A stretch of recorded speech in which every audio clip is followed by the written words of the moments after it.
we did a stage play nikiwa first year, and I was really good at it. Actually, that's how the name Sledge came about. Because I had a prop. Yeah, I had a sledgehammer as a prop. Yo, sledgehammer, I used to sleep with it. I used to like kila kitu ningefanya nayo. So it was like a part of me. Yeah. So on stage I was so good with it, ningeirusha juu napiga lines then naishika bila kuangalia. Ilikuwa kama some action movie. So kuna time alumni wamekuja, we performed for them. There's this thing we call dress rehearsal. The club is called Powerhouse. Tunafanyanga dress rehearsals before we go for the main performance. Na dress rehearsals mostly alumni do come. Na alumni ni kina nani, kina Abel, these kina Njugush, the celebrities. Hata Dennis Itumbi alikuwa, these big names were there. Yeah. So the first person kupena remarks after the play was Abel. Abel stood and he was like, wapi Sledge? Man, uko na talent. And that's how the name Sledge came. Abel ndo alipea jina Sledge. Oh, nice.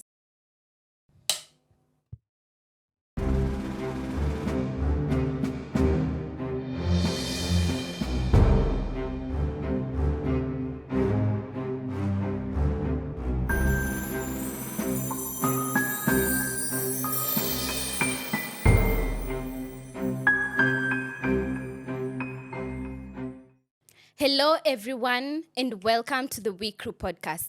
We are the first and only podcast in Kenya that brings to you the world of filmmakers to your ears. We dive deep into the dynamic, ever-evolving world of the film industry. We are not only a podcast, we are a movement. We bring together creators, doers, thinkers, and storytellers. I mean, here you will get to interact with many people and with that, also come out with job opportunities. So thank you so much for joining today. And before we dive deep, I want to really thank you for keeping up with my podcast. Thank you so much for your insights. And don't forget to like, subscribe, and follow us. I am your host, Noela Toyoa. So today I have a very interesting guest.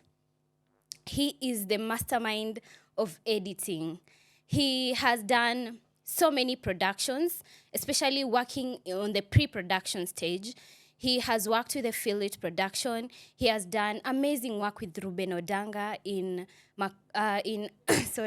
Mo-Faya, and yeah, many more. So before we introduce him, I would love you to keep tuned so that you can hear more. So ladies and gentlemen, welcome my one and only guest. His name is Silus Ambani. We know him as Sledge. Unaona hata nimeshindwa hadi najua tu ni Sledge. Sledge, karibu. Asante sana. Thank you so much for creating time. Thank you. How do you feel? Ka tension kako kidogo. Niacha nikunywe maji kwanza. But kataisha as time goes by. So, I was going through your work and I saw you have a background in media, right? And that is from Kenya Institute of Mass Communication. Yeah. And the people that you work with, look at Kina Abel Mutua, Kina Philip Karanja, look at, and many more. They have come from KIMC, right? So I want to understand, before you even tell me the journey, is there something unique about that school? Well, correction, it's not Kenya Institute of Mass Communication. Yes. It's Kenya Institute of Making Celebrities. Hata nilikuwa nashangaa kwani mimi nasomanga nini? Okay, anyway, I like that. Sindo tumecoin into that because a lot of us that have gone through that school, when you work hard, si ati unatoka tu shule and you get things unapewa kila kitu na silver platter. Those of us who've gone through the school and have worked hard, we are somewhere. We are somewhere in the industry. Yeah.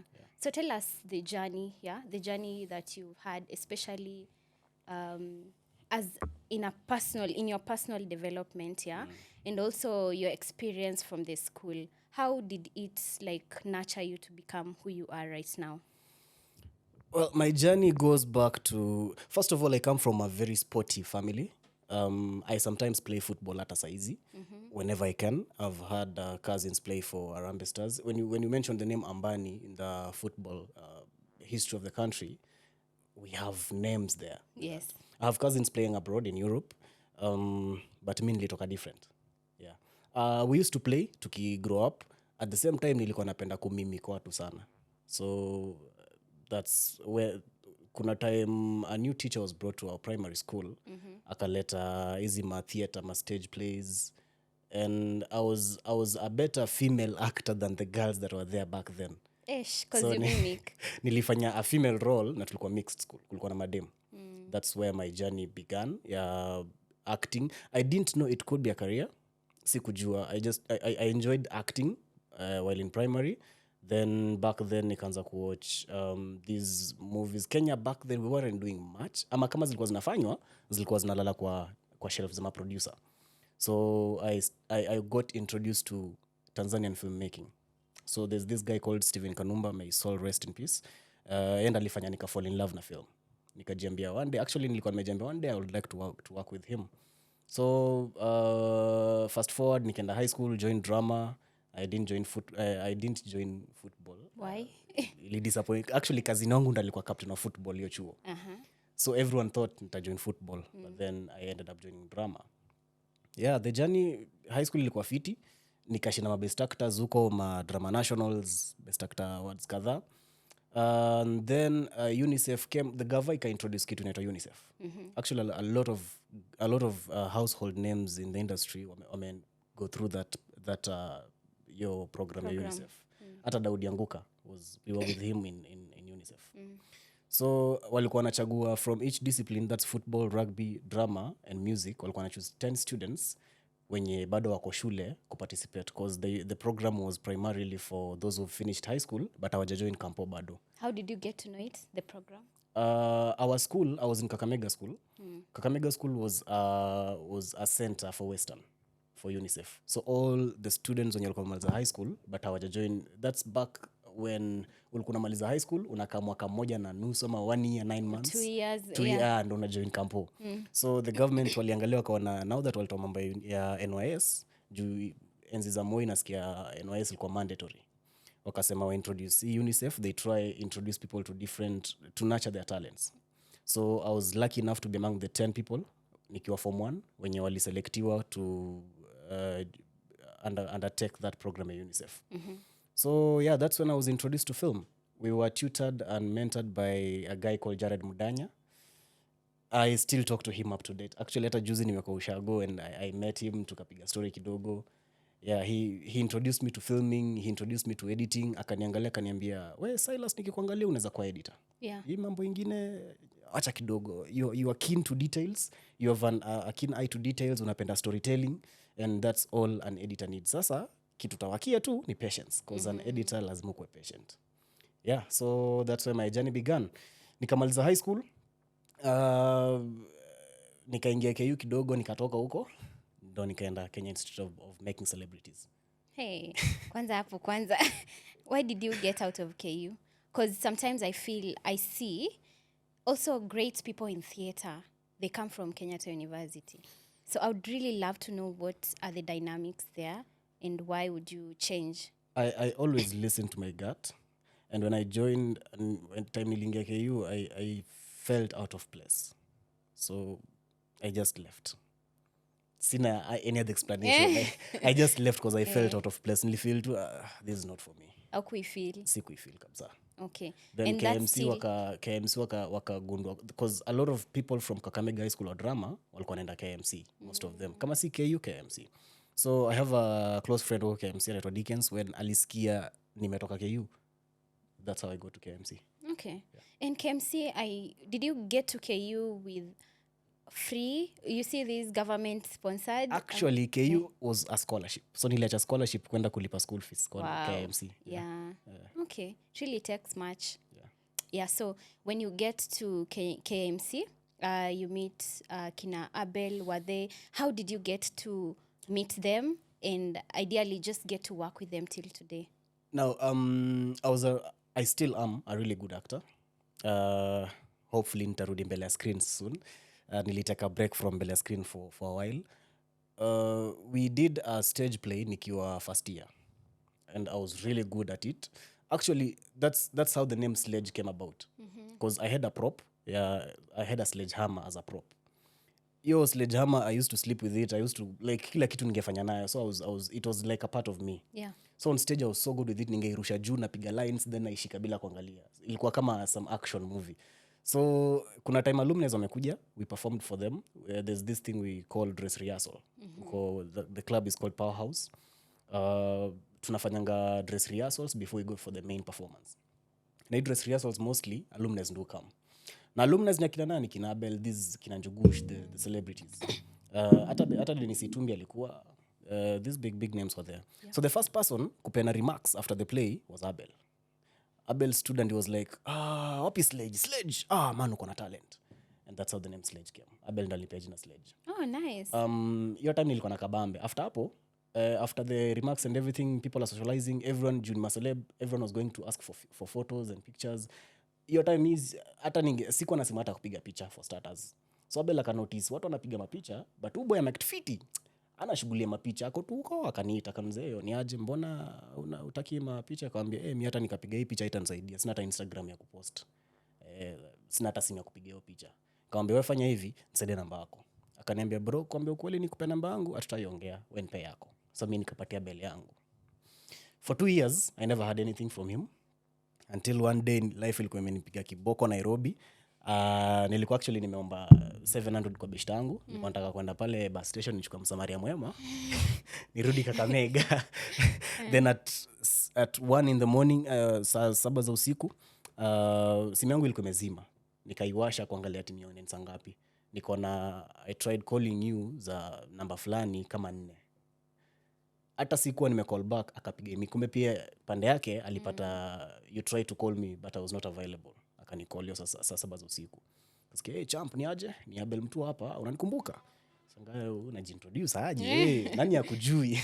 Kaniambia so kuna shughuli imekam, tumeanzisha kampuni inaitwa Filit na tunataka ukama hapo kama intern.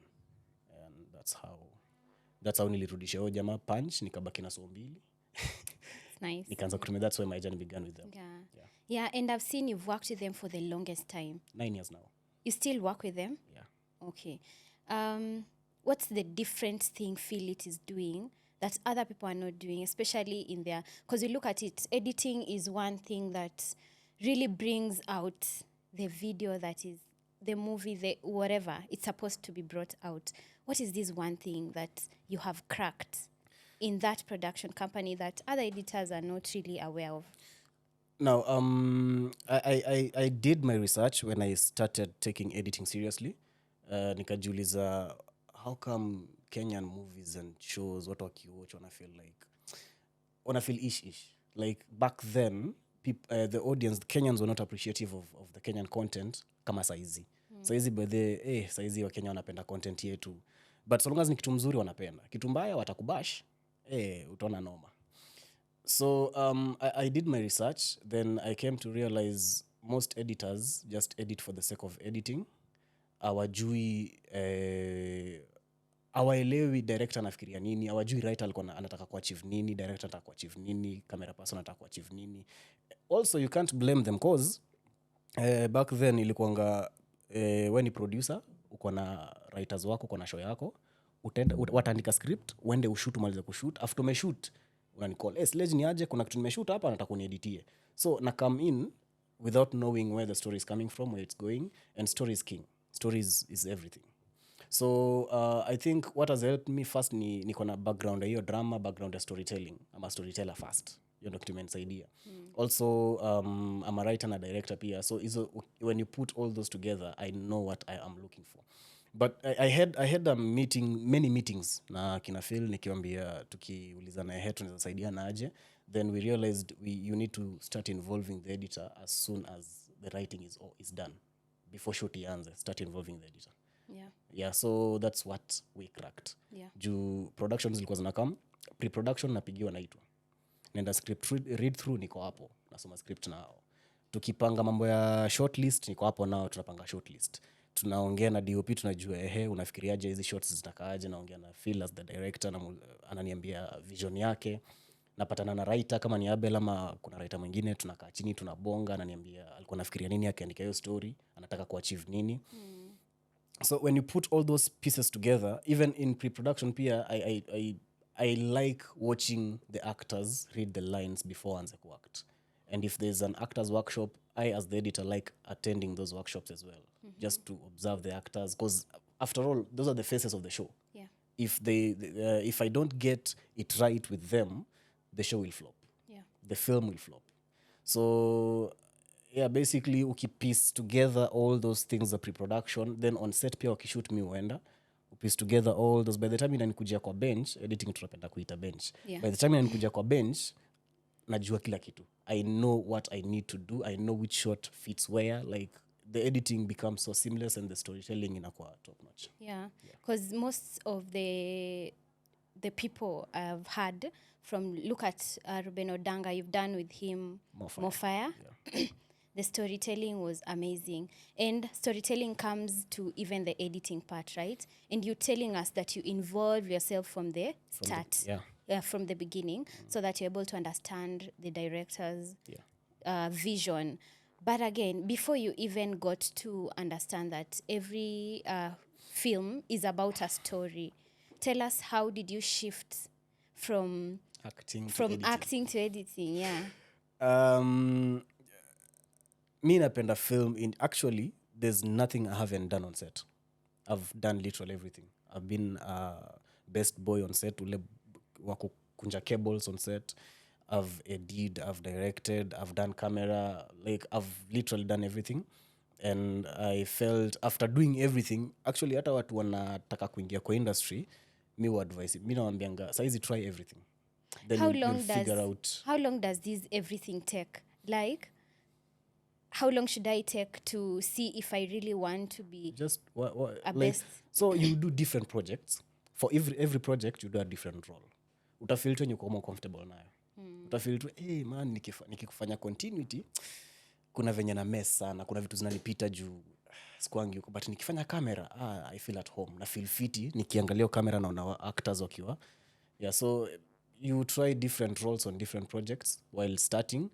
Mostly outalipwa mostly outalipwa, but siku hizi watu wanalipwa, ukipata place wanakusort. Good for you, you're lucky, you're one of the lucky ones. But nikianza, actually kuna maproducer kwa na madini zangu mingi, so nilikuwa nafanya hizo roles sikuwa nalipwa until I got to editing. Nikakumbuka venye Jared Mudanya alikuwa amenifunza editing huko UNICEF, and I was like, ndo hii sasa. That's how I moved. Yeah. And also editing iko na pesa kuliko acting. Nasikia.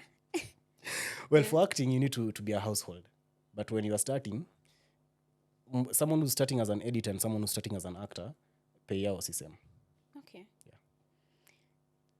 You know, I'm just thinking about it because I see acting, you can do so many jobs at the same time. Also editing, you can do so many. So as a filmmaker, is this particular specialty really good as an employee, or is it good as a freelancer? Because editing. And that brings me to a question where, in this fillet production, are you an employee, or are you free to do your other things? Yeah. Actually, I was an employee of Fillet up to around 2019. Then I started. One thing I always appreciate with Phil is he's a revolutionary, in the sense that Phil atakuangalia kuambia Noela, I can see your potential, na kupatia miaka 5 unafaa kumegrow umetoka hapa. Ukiwa hapa in the next 5 years, mimi kama Phil nitakuwa nimefail, na wewe pia hautakuna grow. Because anapenda kupea wase opportunities na kunacha watu. So he saw my potential, because I also have my own company, and it was Sledge Entertainment Limited. It's a full-fledged film production company, from ideation to packaging. After editing kuna packaging and deliveries. So aliona nilikuwa nishaanza kufanya short films zangu, akaona potential, akantaka niambia, bro man, naona unafaa kwenda far, na ukizidi kukapa Fillet kutakuwa na limitation. Kuna dosi tai kulipa, kuna places tai kupeleka, but ukiamua kufanya your own thing hakuna ceiling. Yeah. It's not easy for a manager to do such a thing. No, it's not. Yeah. That's why I'm always appreciative of him. And it's not just me. It's quite a number of people wenye outgrow Fillet. So saizi we work project based. Kukiwa na project yenye wana feel tunaweza work pamoja, they call me. Kukiwa na project wana feel wana feel iko below me, wanatafuta, mostly wanaendenga wanafunzi wangu. Yeah. So you've talked about acting, and I would like to know when when are we expecting a production company from you, especially in terms of uh, having, going back to acting and all that? Or are we going to stick to the Sledge production?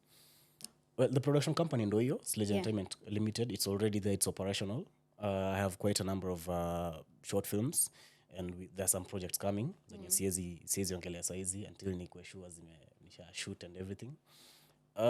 In terms of going back to acting, I still hata saizi na act but not major roles. I can't take on a major role yet, especially kama niko involved as an editor in that project. Yeah. It's usually hard, itakuwa tricky kubalance both. Yeah. Yeah. So learning how to edit, yeah.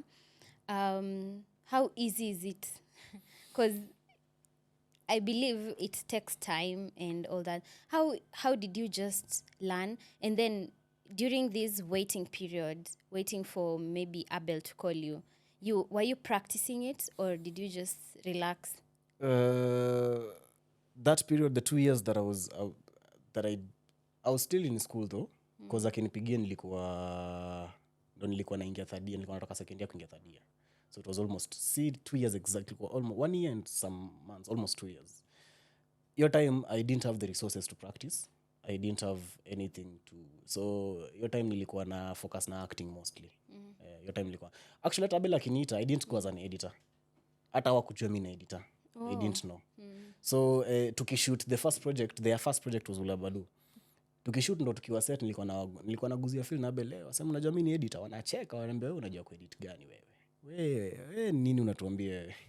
Yeah, until one day I just walked to the office unannounced and saw flaws in the systems and nikamwambia I think hapa tukirekebisha hivi it will save time. Wakanipa episode ya mwisho ni edit. Yeah. And I did a wonderful job, better than wenye walikuwa wanaifanya hiyo time, and that's how walini assimilate as an editor. Ndo walinichukulia serious as an editor. Then the next show came, Suna Journey. I was told I'll edit the first episode of the show.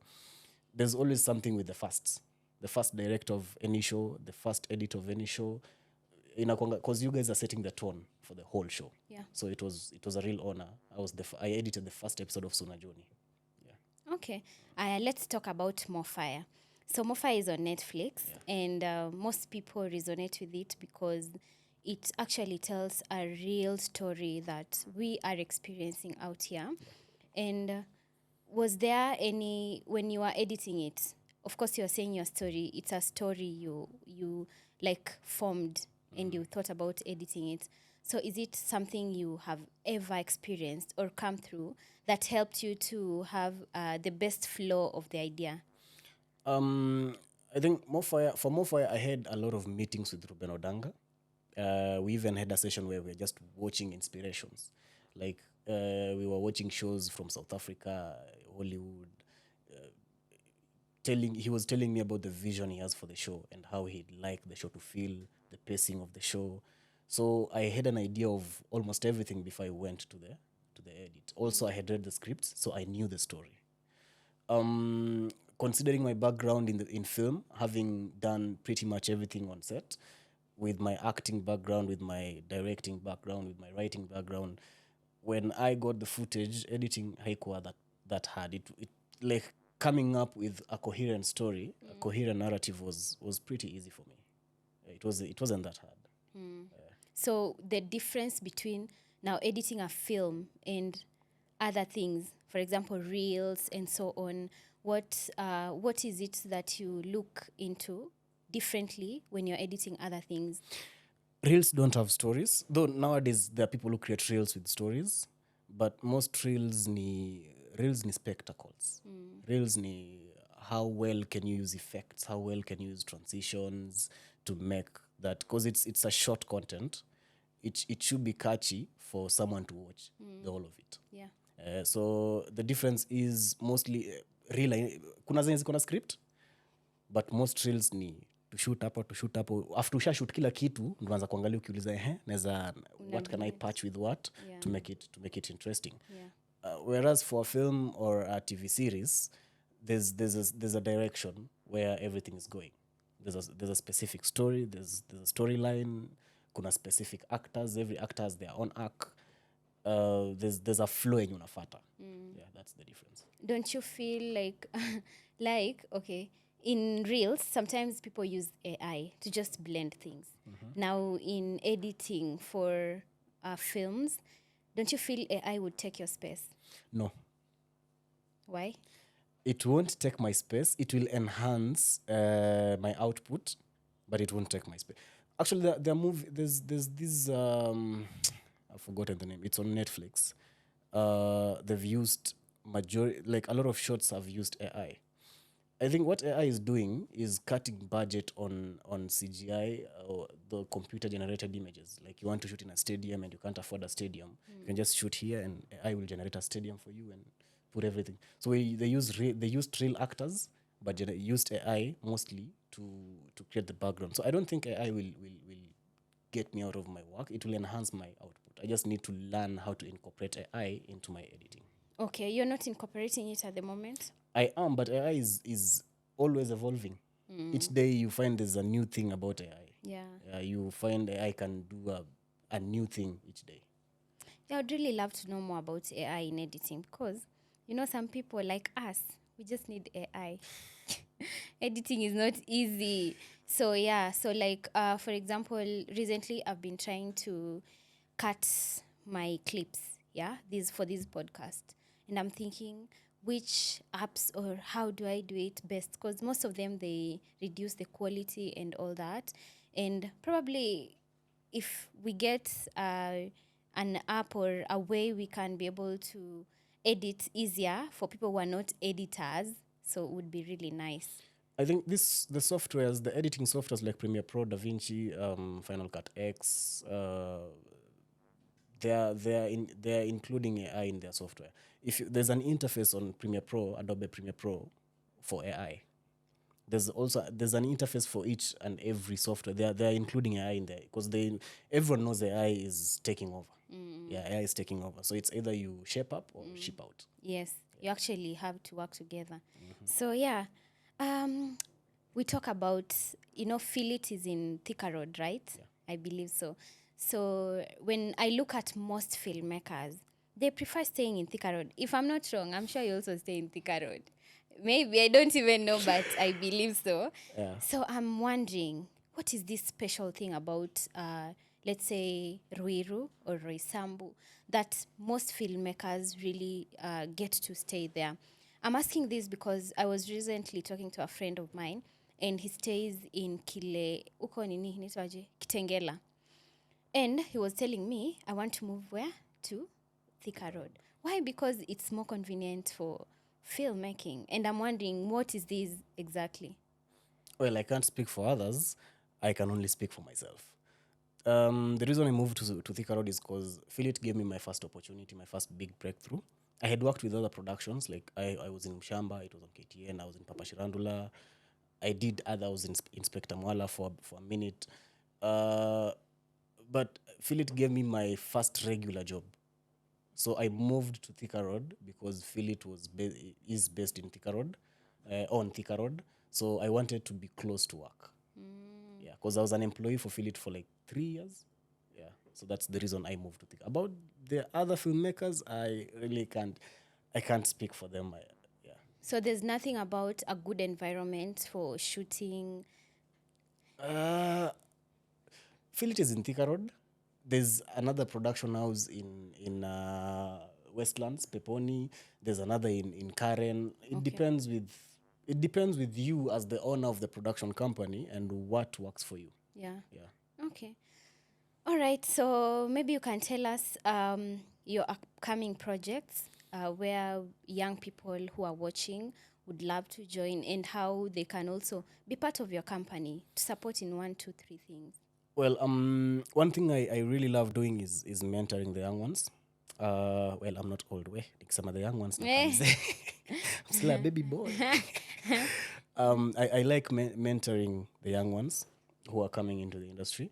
As I said, kuna wase kama hawezi afford Sledge, wanaangalianga wanafunzi wa Sledge ni kina nani. I have my proteges, they've gone through my hands in terms of mentoring on editing. I have people I've trained, so is in their household names also in editing. And there's an upcoming in that line of me liking to mentor people. I looked around and because over the years watu wengi wamekuwa kinema wanataka niwafunze kwa ma DMs and stuff, but I can't teach everyone online. Siwezi funza wase. So nimeka masterclass. It's coming up on 25th of April. Itakuwa Nomads and Creative. It's a studio in Lavington. I just want to mentor people. Like, if you are green, you don't know anything about editing, you're welcome. If you have knowledge already, you want to expand your knowledge, you're welcome. If you feel like you can learn from me, if you've watched my work and you feel like you'd like to learn a thing or two, you're much welcome. I like mentoring people. Yeah. How much is it? The session is 4 hours and it's 5K per person. Okay. I'll put the poster somewhere. Okay. With the link. Yeah. So I hosted Peter Pages a few days ago. And Peter has really invested in the community in his area. So whatever he's doing, he calls himself a film executive. Yes. So he doesn't really say he's a filmmaker because he is doing it it's beyond film, yeah? So Peter really works towards supporting young people in Kitale. And I'm wondering, you're from Kakamega. You've decided you're coming to Nairobi. And what about other people who are out there? Because for me, I feel like, well, it's good to actually invest in a space where you feel there's outcome, yeah? But again, those people at home, they have so much. Why didn't you also specifically work with them? It's a conversation I've been having. Even my mentor Jared Mudanya, when I was talking to him a few weeks ago, it's a conversation we talk because he's based in Kakamega. We talked about it for quite a while, and there are plans. Plans are there. There are projects I want to do in Kakamega. There are things I want to do in Kakamega. I'll definitely go back there. But I came to Nairobi because Nairobi, first of all, the exposure in Nairobi you can't compare it to anywhere else in the country. Especially in our film industry. Our film industry is still very young. It's still growing. It's still an infant, and the concentration is in Nairobi. We will grow eventually. The film industry will grow, but for now, if you want to get paid, you have to be Nairobi mostly. Yeah, there are those who are working from other regions of the country, but if you talk to them as well, they'll tell you they come to Nairobi a lot. Yeah. But plans are there to diversify the industry and just and grow and spread the wings and just go. There are projects that are coming that will have branches in different places. Yeah. So thank you so much. You've been I hope I haven't haven't taken so much time, but thank you so much. You've been an amazing guest on set. Thank you so much for honoring this invite. I really wanted just to understand, my guests also to understand what it takes to be a good editor.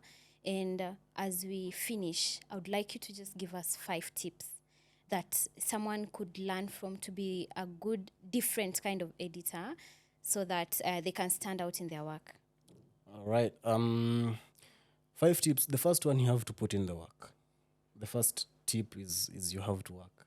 Like, you do your research, learn new styles of editing, learn things about. You need to be ready to learn and put in the work of learning before, because you won't do something you don't know. There's a saying that goes, you can't pour from an empty cup.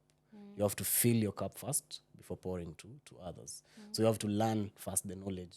Like, there's no way Ruben could have approached me to edit Mo-Faya if he didn't think I've poured enough in my cup to pour in his project.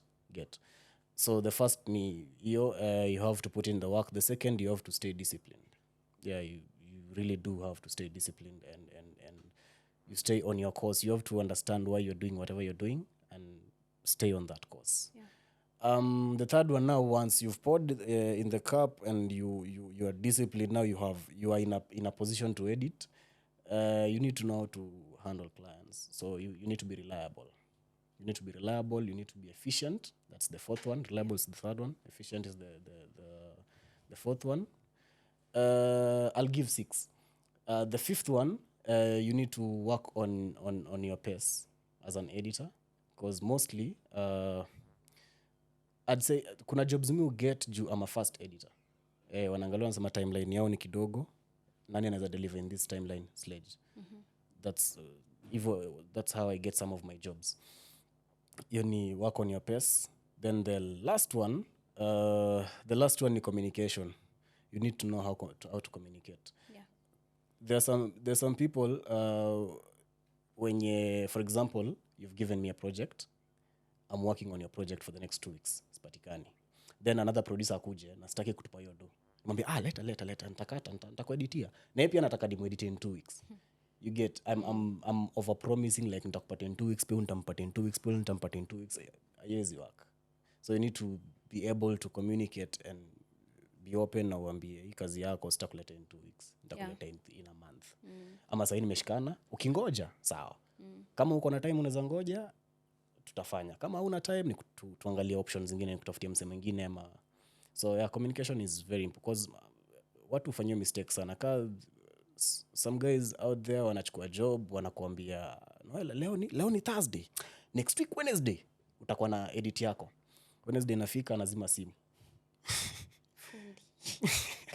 Actually, yeah, editors wanaitwa fundi. I was having a conversation with Pascal the other day akiniambia editors ni mafundi. Yeah. So these are like one of the things we are suffering out here to get from our editors. What are you doing right? What are you doing wrong that you need to change as well? And then, I mean, these challenges, what are the challenges you are experiencing from your end that is ending up affecting us? Challenges that end up affecting you guys. First, naweza sema a producer hawatoi pesa on time. Producers aren't paying. Yeah, producers aren't paying. Actually, there's a job yenye nimetoka recently. Something happened, nikaenda then nilipata msiba, nikaenda mazishi, kurudi napata wameleta mtu ashani replace. Na tulikuwa tumesumbuana juu ya do previously, hawataki kutoa do, hawataki kunilipa. So I think the first challenge hapo ni actually if you talk to a lot of editors out there who are really good at their craft, they'll tell you one of their biggest challenges ni producers undercutting them. Like, is there like a contract or something that binds you? Yeah, they break. There are contracts. Yeah. Actually, I'll give you a case. There's a movie inaitwa Holiday Fiancé. I edited it in 2022. The producer walikuwa Overtalks. Those were the producers of the film. We have an ongoing case in court. I sued them because I delivered on time venye walisema, but ikifika time ya kulipa ngumu. How much is that money? It was over 100 Gs. Okay. But walikuwa nasumbua. So you can imagine there was a contract we signed. I had the right to sue. I sued them. It's been 2024 saa hizi. Bado sijapata do yangu. It's still a waste of time. Na si ati hizo ni bado nalipa lawyer bado. You get. Bado lawyer analipwa. I'm still in You're using even more. Yeah, I'm using more money. So napata it's more loss for me as an editor. Jota nikipata hiyo do si ati itakuja hata ikikuja in full already kuna don't just spend. Like I've had a lot of damages than good. Yeah. So yeah, the biggest challenge ni yo producers bwana tulipeni bwana. Tuko na bills. Tuko na watu wanatutegemea. Tulipeni bwana. So yeah, producers hawatoi pesa. Ama wakitoa pesa wanalia sana, pesa ni kidogo. Kitu ingine.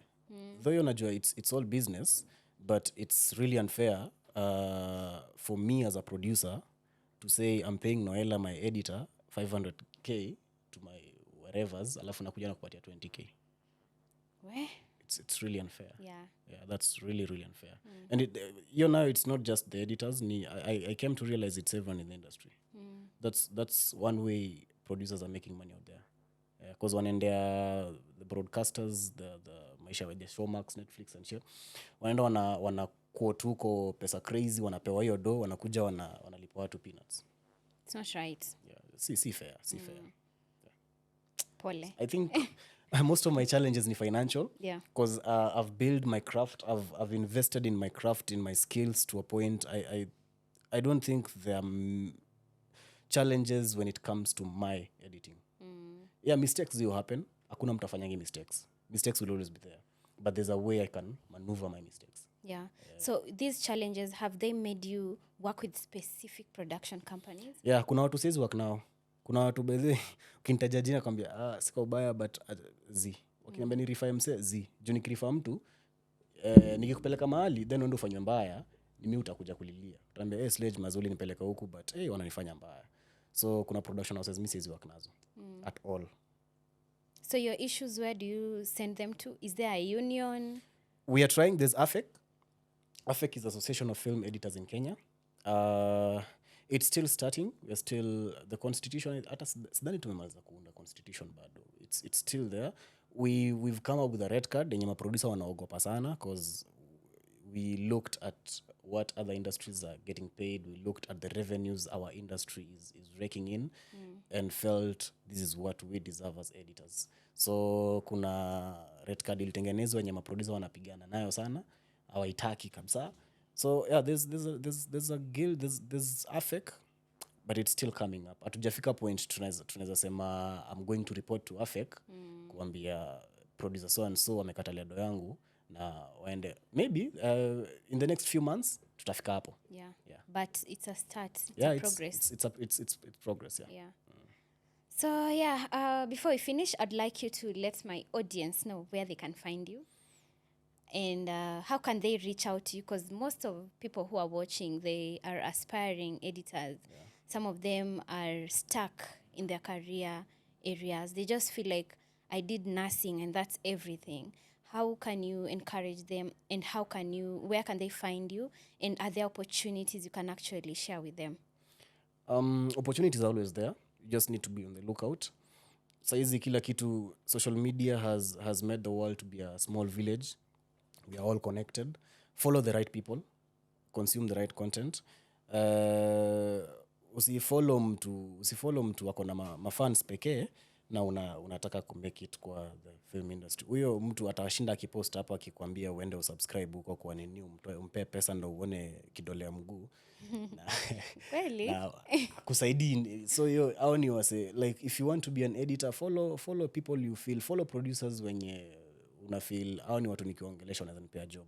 Yeah. Opportunities ziko. Hatuwezi sema opportunities ziko. Hizo ziko. How you can get me, Sledge_Kenya on all social media platforms. Ukiandika tu Sledge, actually kitype tu Sledge, mimi ndo mtu wa kwanza utaona hapo kwa the one and only. Yeah, kuna Sledge wengine but yangu nitakuwa kwanza. Yeah. So yeah, there's Sledge_Kenya on all social media platforms. Ama Silus Ambani. Ukitype tu hizo jina itakuletea. You can connect if you have any question, you can shoot. Yeah, but make sure you go for the counter kulan. Come for the masterclass, maze. Yes. I have a lot planned for you. Kamera yangu ni ama ni? Yeah. Kumbe nilikuwa. Yeah, I have a lot of things planned for you guys. I have 12 years of experience compressed into 4 hours. So you won't leave that masterclass the same as you came in. So make a point. Kimbia pale madfund.com and register because I have limited slots available. Juu ni studio wezi host watu thao.